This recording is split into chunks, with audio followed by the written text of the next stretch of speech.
बिस्मिल्लाहिर्रहमानिर्रहीम। ख़ातिन हज़रात, मैं हूँ अख्तर अब्बास और आप सबको मेरा सलाम पहुँचे। मेरी ज़िंदगी में खुशबख्ती ये भी है कि जो मेरे दोस्त हैं बेशतर वो मुझसे उम्र में काफ़ी बड़े हैं और मैं बहुत सालों से उनसे बड़ी मोहब्बत करता हूँ सिंसेरिटी के साथ। इस दोस्ती में पहले दिन से तय है मेरी तरफ से कि कोई मुफाद या कोई गर्ज नहीं होती। अच्छा, कलेक्टिव आप बेहतरी लोगों की करते हैं, अच्छा सोचते हैं, उसका बहुत फ़ायदा होता है। इन दोस्तों में से एक दोस्त का नाम मोहम्मद अब्दुल शकूर है। ये पंजाब यूनिवर्सिटी के सदर रहे। ज़माना तालिब इल्मी में बहुत सादा से होते थे, लेकिन बड़ी उनको मकबूलियत मिली। भुट्टो साहब के ज़माने में इन्होंने इलेक्शन भी लड़ा और वो जो जिसमें धांधली हो गई थी और ये जीते जीते फिर वो इलेक्शन मनसूख हो गया। बाद में ये अमेरिका चले गए। फिर वापस आके इन्होंने खारियाँ के करीब एक गांव में, जो इनका अपना गांव था, लाहौर में रुकने की बजाय वहाँ जाके तालीमी इदारा बनाया। इस वक्त उसमें माशाल्लाह हज़ारों बच्चे पढ़ते हैं, 40-50 तो बसें हैं उस स्कूल में, और विजडम उसका नाम है। इनकी जो असल खूबी जो आपको मैं बताना चाहता हूँ, पाकिस्तान की इस वक्त जो सबसे बड़ी खिदमत की फाउंडेशन है, अदारा है अल खिदमत फाउंडेशन, उसके सरबराह हैं। कल रात हमारी डिनर पे मुलाकात थी। हम दोनों थे, देर तक बैठे जैसे पुराने दोस्त बैठते हैं, गप्पे मारते हैं और खुश होते हैं। रात भीग गई थी पर हमारी जो बातें थीं वो ख़त्म नहीं हो रही थी। वो 2 दिन पहले कराची से और सिंध से होके आए थे और वो सारा आंखों देखा हाल बता रहे थे, पूरे दर्द के साथ, पूरे सोच के साथ, कि उन्होंने मीरपुर ख़ास में लोगों को सड़क के दोनों साइड कैसे छोटे छोटे मिट्टी के टीलियों पे बैठे हुए देखा और उनको खुराक का मसला। और ज़ाहिर है एक ज़माने में सड़कों के नीचे पुलियाँ होती थी, पानी आ जाता था, गुज़र जाता था। अब की सड़कों में ये नहीं रखा जाता। तो मैंने उनसे कहा कि मेरे एक बहुत ही अज़ीज़ और प्यारे दोस्त हैं, वो कहा करते हैं कि road construction is nothing than to manage the water. जो रेन वाटर होता है कि इसको मैनेज करना सबसे बड़ा काम होता है। फिर उन्होंने मुझे कराची का बताया कि कराची में कैसे तकरीबन सारा कराची डूबा और वो जो 600-700 फुट के 2 नदियाँ थीं वो आखिर में कहीं 10 फुट और कहीं 12 फुट बनी।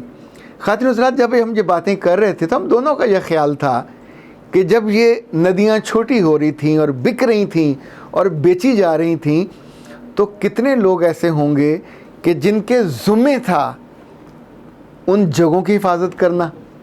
वो डिपार्टमेंटों में लाखों रुपया उसकी तनख्वाह वो लेते हैं, बोर्ड बने हुए होते हैं, गवर्नमेंट का 1 इंच पे कोई और बंदा कब्ज़ा कर ले। इवन हमारे यहाँ तो कोई अगर बाड़ बाहर लगा ले तो एलडी वाले पहुँच जाते हैं, क्यों जी कि बाढ़ क्यों लगाई, दीवार कैसे बाहर आ गई। मैं घर बना रहा था तो वहाँ को आधा फुट के करीब सिर्फ जो शेड था वो बाहर आ गया और उन्होंने काम रुकवा दिया और कहा कि ये आपके नक्शे के मुताबिक नहीं है। अच्छा, दैट्स चेक कि इतना आपका अभी घर बन रहा था, इतना कंसर्न होता है उनका जिनके ज़िम्मे चेक करना होता है।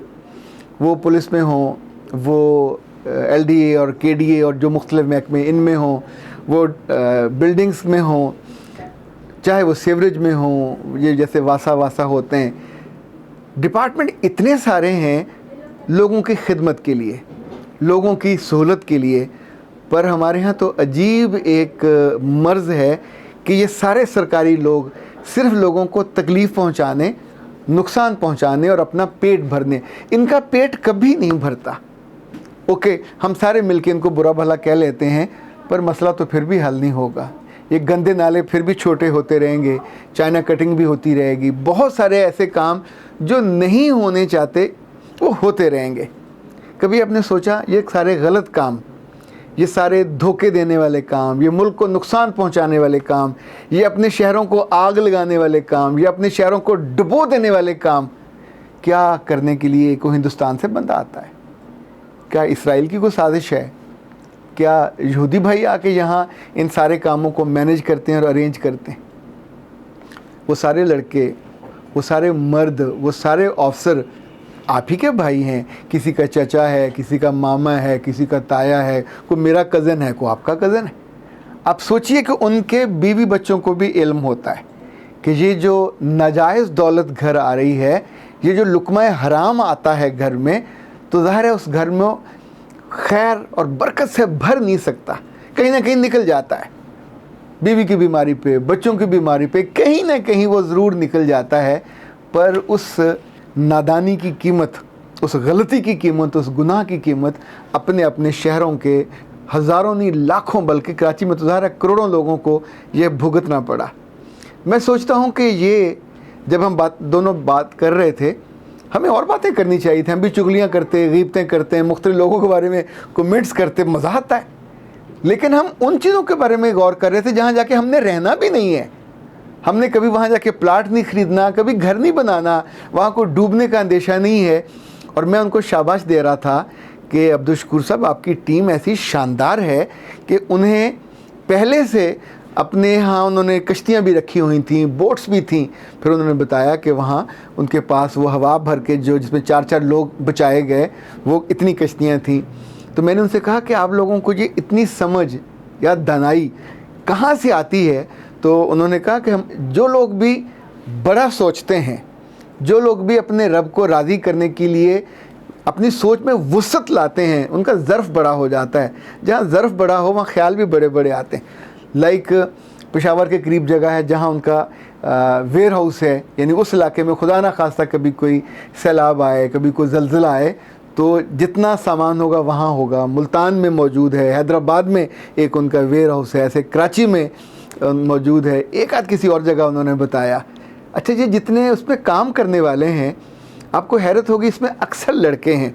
लाइक यहाँ जो उनके जनरल मैनेजर हैं, उसका नाम हम्माद है, ये स्पीर यूनिवर्सिटी में MBA कर रहा था बच्चा। अच्छा, तब भी बहुत खूबसूरत भी था, खुश शक्ल भी था, खुश अदा भी था, सबसे काबिल एतमाद था और सबसे मेहनती भी था। और यहाँ उसने आके बिल्कुल इब्तदाई लेवल पे ज्वाइन किया, क्लीन शेव बचा, और फिर अपने काम से, मेहनत से, डेडिकेशन से वो अलखिदमत का जनरल मैनेजर बन गया।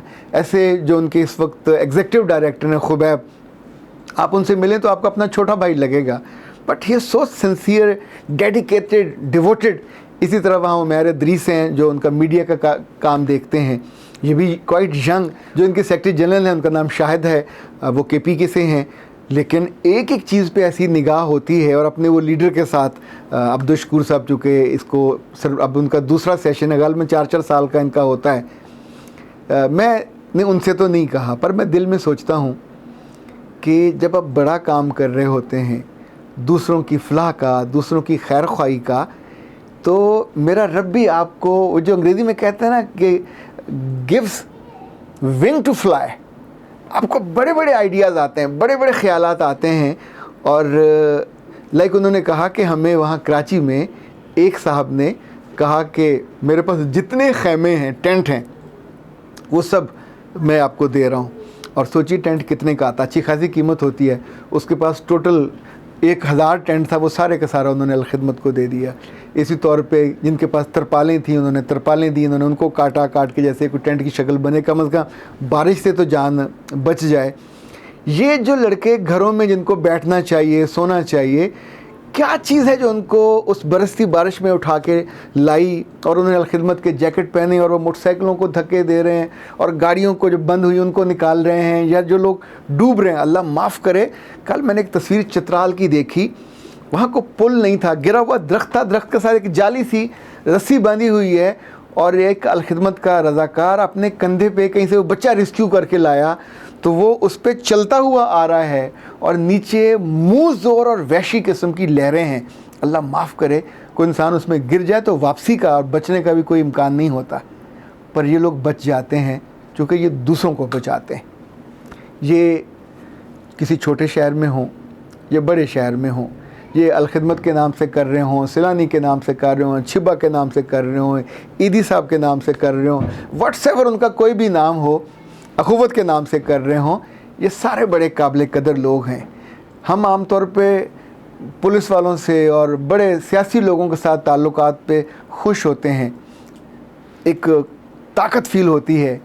मुझे लगता है कि जो खिदमत वाले लोग हैं या अलखिदमत वाले जो लोग हैं, इनसे मोहब्बत कीजिए, इनके साथ जुड़िए, तो शायद उनकी वेव्स कुछ आप तक भी पहुँचें, और फिर किसी दिन किसी शाम आप बैठ के खाना खाएं तो आप भी बहुत सारी उल्टी सीधी चुगलियों से, ग़ीबतों से बच के इस मुल्क के लिए, इन शहरों के लिए, अपने प्यारे बच्चों के लिए, आने वाले मुस्तकबिल के लिए शायद कुछ ऐसी चीज़ हम डिज़ाइन कर सकें, सोच सकें कि जिससे हमारे ही अपने लोगों की जहनों में जो थोर के बीज उगे हुए हैं, जो लालच और कमीनगी के पौधे हैं बड़े हुए, हम उनको कभी मिलके काट सकें।